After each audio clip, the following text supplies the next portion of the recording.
Welcome back to another episode of Avid Fantasy Football. We have the start sit for the quarterbacks today. If you haven't seen it already, go back and watch the wide receiver video. Other than that, give us a like and subscribe. It helps us a long way. We're definitely trying to keep growing that mark. Hopefully by the end of the year, we can hit about 100 subscribers. That's our goal. Might not get there, might not. You just have to wait and see. Hopefully we can keep growing as a fan base, though, and we can keep getting some new people to subscribe here. But why don't we go ahead and jump right into this video. This is the Week 10 start sit for quarterbacks. Kicking us off Thursday Night Football, you got Bryce Young and Tyson Bagent here in this matchup. I'm going to go ahead and both give them a cautionary start. They both have an opportunity here to put up a decent amount of points in this matchup. Bryce Young has shown some flashes in his rookie season so far, but this is something I really want to talk about here, and this is on Tyson Bagent. Tyson Bagent against the Saints, nevertheless, here. He scored 15 points. Now, that being said, depending on your league scoring, in reality, he threw 220 yards, 2 touchdowns. He did throw 3 interceptions and 1 fumble. But you eliminate the turnovers, he scores 23 points. 23 points from Tyson Bagent. Keep that in mind if you're going to play him here. Panthers can get a little bit generous for quarterback points the last couple weeks here. So for me, both these guys are going to be cautionary starts. Moving on now, we got the Sunday game in Germany. Colts, Patriots. I'm going to go ahead and sit both these guys. Gardner Minshew has not given me much to really work with here last couple weeks ever since he had those 2 rushing touchdowns against the Browns and then fell apart. And then Mac Jones still has not proven to me quite enough to the point where I can put him as even a cautionary start or a start week in and week out. And now you get the 1 o'clock game, Browns, Ravens. This is where it gets a little interesting. Both these guys are cautionary starts for me. Yes, I know. Lamar Jackson, cautionary start. Deshaun Watson, cautionary start. Okay, Deshaun Watson, you might have me there on that one. That one's going to be a little iffy for me. He's only had 1 game back, and it was against Arizona. I got to see a little bit more. In his game back, though, he did have 219 yards throwing, 2 touchdowns, and about 18 points in fantasy. Lamar Jackson, I'm going to get a little bit of heat on this one, but hear me out. He scored 11 points against Arizona and Seattle. The only reason that was the case, though, at least it seemed that way, was that they ran the ball a lot. And they got touchdowns that way. So he didn't have to throw a lot. However, 11 points from a quarterback is not great. Now you're going up against the Browns, who have a really good defense. And I understand the Ravens murdered them last time, basically. But that being said, they didn't have their full defense. And on top of that, the Browns did not have Deshaun Watson. They had a rookie quarterback in there who literally just kept giving the ball over in prime field position. This is going to be a little bit of a different game. So both these guys are cautionary starts for me in this matchup. Moving on, Packers and Steelers. Jordan Love is going to be a cautionary start for me in this one. Kenny Pickett is going to be a sit. Jordan Love is going to probably get you around 13 to 16 points, and depending on where you are at with your starting quarterback, you might have a bye week, you might have Mahomes, you might have Tua. You might need a quarterback due to injury. Jordan Love is not a terrible streaming option, as the Steelers do give a lot of points to wide receivers. They're 13th against giving up points to quarterbacks, so keep that in mind. Kenny Pickett will be a sit for me in this one. If it isn't the fourth quarter, he is not playing well in any game. 49ers and Jaguars now here on our 1 o'clock slate still. Brock Purdy will be a start, and Trevor Lawrence will be a start. This one could be a little iffy for some people. But at the end of the day, Trevor Lawrence had a really good game last time out 2 weeks ago against the Steelers, who do give up a decent amount of points to quarterbacks, like I stated, but he looked like the Trevor Lawrence of old, or at least of last year. Keeping that in mind, Brock Purdy did have a bye week after having an injury, so this is going to be an interesting thing. Trevor Lawrence is going to have to get the ball out quick. Now, the only benefit for the Jaguars is that they did get another offensive lineman to help with the pass rush that the 49ers just got, and Chase Young. And you have Chase Young and Nick Bosa now on the sides. You added Urza Cleveland at your guard position, which helps that interior pass rush. So it's going to kind of help force these guys on the outside to have to do something, which is one of two things. Helping ETN get more runs or getting the ball out quicker.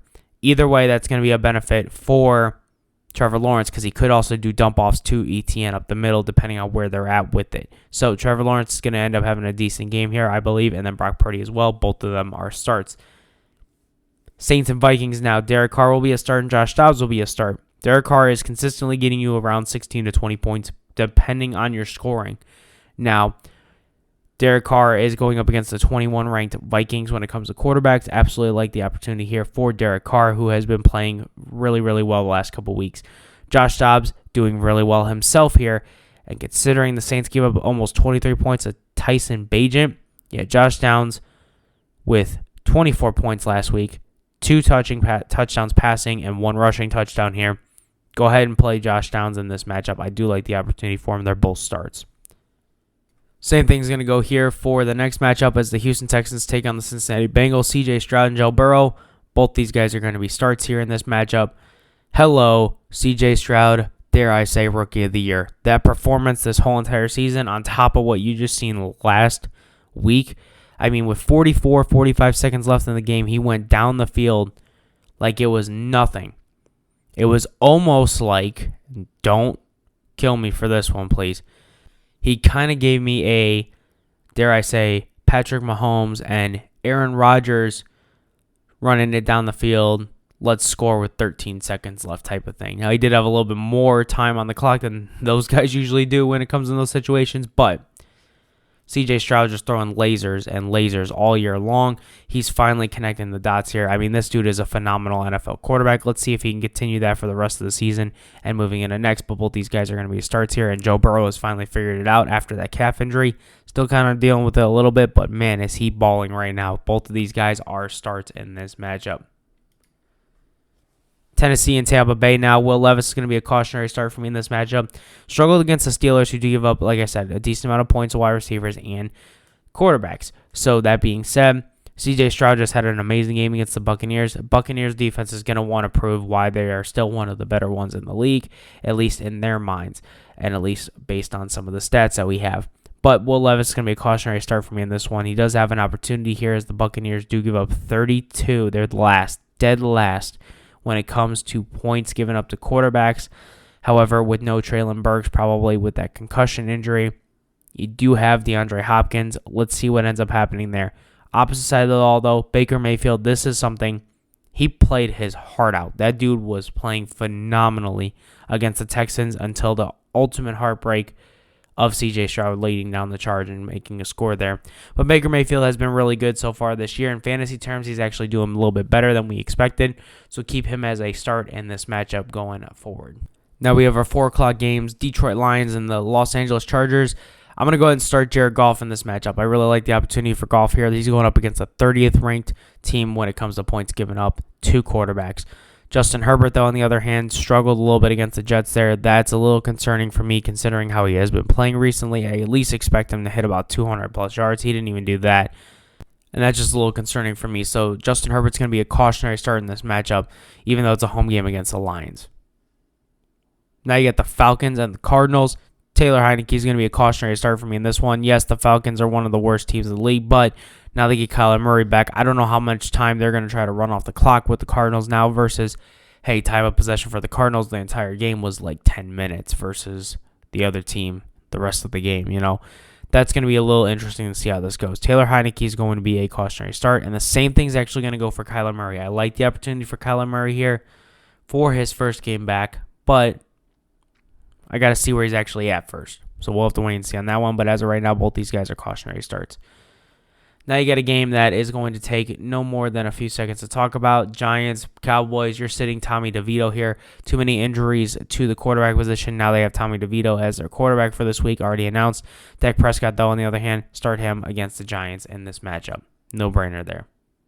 Now we have the Washington Commanders and the Seattle Seahawks. Sam Howell will be a start for me in this one. I absolutely like the opportunity for Sam Howell here.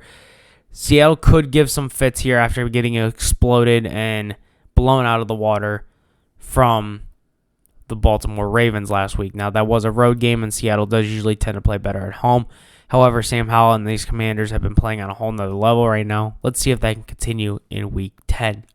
Now for the Seattle Seahawks, Geno Smith is going to be a cautionary start for me. He's kind of fell off the wagon a little bit here, but an opportunity against the 31-ranked Commanders when it comes to points given up to the quarterback position. I do like the opportunity for Geno Smith here, and they are finally getting all 3 receivers involved in Seattle, so keep an eye on that one. Sunday Night Football now, you get the Jets and the Raiders. Sit Zach Wilson, and I'm going to sit Aiden O'Connell. Both these guys got something to prove in this game, and hopefully one of them can actually show something here, as the Jets are actually 9th against the quarterback position, and Raiders are 10th against the quarterback position. So it's going to be a defensive game, in my opinion, in this matchup. But one of these guys is going to have to show something here for them to win this game. Otherwise, it's just going to be nothing but field goals and defensive game overall. And now ending it, we have Monday Night Football. Broncos, Bills. I'm starting both these quarterbacks. A lot of people don't understand how good Russell Wilson has been for fantasy quarterbacks. He's usually averaging around 17, 18 points per game, which is actually pretty decent. You're obviously not going to get 25, almost 30, 40 points like you would from a Lamar, Josh Allen, Joe Burrow, and Patrick Mahomes. But even Patrick Mahomes isn't even really doing that right now. However, Russell Wilson's been pretty good so far in fantasy football terms. So go ahead and start him there, and then Josh Allen as well. Even though he struggled against the Bengals, now he goes up against the Broncos, who are 26 against the quarterback points.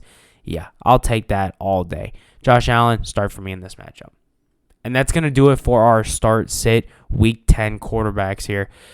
Go ahead and drop a like and subscribe if you made it all the way through. It helps us a lot in this channel as we're trying to grow here. We want to help you guys out as much as we can, whether you're a new fantasy football player or if you're new to the systems or trying to figure it out. If you have questions, drop them in the comments. We try to get back to you folks as best we can. So go ahead and drop those comments. We love to interact with the people on this channel. But other than that, go ahead and look out for the running back and tight end videos later in the day. And if you haven't seen it already, go check out the other videos. We'll talk to you guys later. Have a great fantasy football week.